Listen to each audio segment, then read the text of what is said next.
ჩვენ მაინც ძალიან ბედნიერი ხალხი ვართ, ქართველები, იმიტომ რომ მრავალ სიდუხჭირესთან ერთად გვაქვს ერთი ძალიან დიდი დასაყრდენი. ჩვენი კულტურის, ჩვენი იდენტობის ერთი უმთავრესი ქვაკუთხედი, ჩვენი რწმენა. სადაც სიყვარული, ჭეშმარიტება, ღმერთი ეს არის ერთ-არსი და სადაც სიკეთე არის მართლა საფუძველი ჩვენი რწმენისა და კიდევ ერთი ქართულ კაცს არასოდეს არ დაუყვია და ერთმანეთსგან არ გაუმიჯნია საერო და სასულიერო ცხოვრება და ის სწავლება სიკეთისა, კეთილის ქმრის, დახმარების, ვთქვათ, ხელის გაწვის, კეთილშობილების ზოგადად, რომელიც ჩვენი წამსიდან მომდინარეობს, ეს თითქოს ქართული კაცის სულში არის. როგორ ვიცავთ შემდგომ ყოველდღიურ ცხოვრებაში სხვა საკითხია, მაგრამ მოგვდებს ეს არ არის ჩვენი ცნობიერების და ჩვენი, ვთქვათ, ისტორიული მეხსიერებისთვის უცხორამ. და რა თქმა უნდა ძალიან რთულია რომ კეთილინებიდან რომელიც ჩვენ ყოველთვის მოგვცა ყოველთვის სწორი ნაბიჯი გააკეთო და სიკეთის მხარე დაიკავა ადამიანმა, მაგრამ ალბათ ადამიანის ცხოვრების არსი სწორედ ეს არის. რა თქმა უნდა იმ პერიოდში, როდესაც ხდება ფეხის მოკიდება საზოგადოებაში, ადგილის დამკვიდრება, შესაკუთარ თავთან გარკვევა, ძალების მოსინჯვა, ასე დროს ძნელია გამიჯნო ადამიანმა რა არის ის ნაბიჯი, როდესაც შენ ვალდებული სახარ თითქოს და შენი და იზოლებული ხო შენი თქო ძალა გამოაჩინო, სხვანაირად დაიჩაგები, სხვანაირად გაილეყები, ანუ როგორ იყო კონკურენტ უნარიანი, მაგრამ იმავდროულად არ იყო აგრესიული.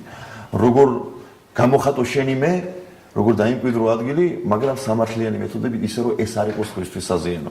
ეს ყველაფერი ძალიან რთულია, მაგრამ ვინაიდან არსებობს მაგალითები და არაერთი მაგალითი, როგორც საერო ცხოვრებაში, ისე სასულიერო ცხოვრებაში, პრეცედენტია უაღრესად მნიშვნელოვანი. სწორედ ამიტომ კეთილშობილი, ძლიერი, მაგრამ სიკეთის მხარეზე მდგომი და არააგრესიული, არადამჩაგვრელი ადამიანის მაგალითი ჩემი აზრით ყველაზე უფრო კარგი და ყველაზე უფრო სიკეთის მომტანი რამ შეიძლება იყოს ბავშვისთვის, მოზარდისთვის და ჩვენ ყოველ შემთხვევაში, აი ჩემი თავით, იგივე ჩემი სამეგობრო, ჩემს ოჯახში, მე ახლა უფრო ვაცნობიერებ, რომ ჩვენი მშობლები ცდილობდნენ, რომ აი ამ დადებით მაგალითზე მოემართოთ. აი მაგალითად შორს რო წავიდეთ. მამა ჩემისთვის ასეთი მაგალითი იყო მის ცხოვრებაში და შემდგომ მეც მასზე მოყოლით ისტორიების ასე თამაში შემოყვანით ჩემს ცნობიერებაში, ეს იყო მისი დიდი პაპა, უბრალოდ ჩემი დიდი პაპა, მისი პაპა სანდრო ღაღაშვილი, რომელიც იყო ძალიან ცნობილი მოჭიდავე, მონადირე, რომელიც იყო ძალიან ამაგდარი კაცი და ძალიან დაფასებული თავის რაიონში, რომელსაც ახერხებდა სულიერ სხვადასხვა მარხული იყო. ისიც ჩემი დიდი ბებიაც ახერხებდნენ ამას მიუხედავად საკმაოდ სირთულისა კომუნისტურ პერიოდში, გასაგებია ბევრი რამის დაფარვა უხდებოდა, მაგრამ აი ამ ყველაფერს ასე ვთქვათ შეძლების დაგვარად მაქსიმალურად ინახავდნენ, იმას რასაც მარხო ხია და ასე შემდეგ. და ლოცვები და მისი საქმელი საგმირონია, მათ შორის ძალიან ბევრი რამ როგორ ახერხებდა ის საკუთარი ძალის არაღია დემონსტრირებას, არამედ ხშირად დაფარვას, დათმენას, მიტევების გზით, როგორ არჩევდა ხოლმე უამრავი ცხოვრებისეული კონფლიქტის დაძლევას, ეს ჩემთვის იყო მაგალითი. თან ნახევრად ზღაპრის გმირივით იყო, იმიტომ რომ წინაპარია, როდესაც მას არ იცნობ, ბევრი რამ თითქოს მითოლოგიზებულია, მაგრამ ზუსტად როდესაც ვიცოდი ფაქტები, ეს რეალობაც იყო და იმავდროულად ზოგადად ზნეობრივი მაგალითი.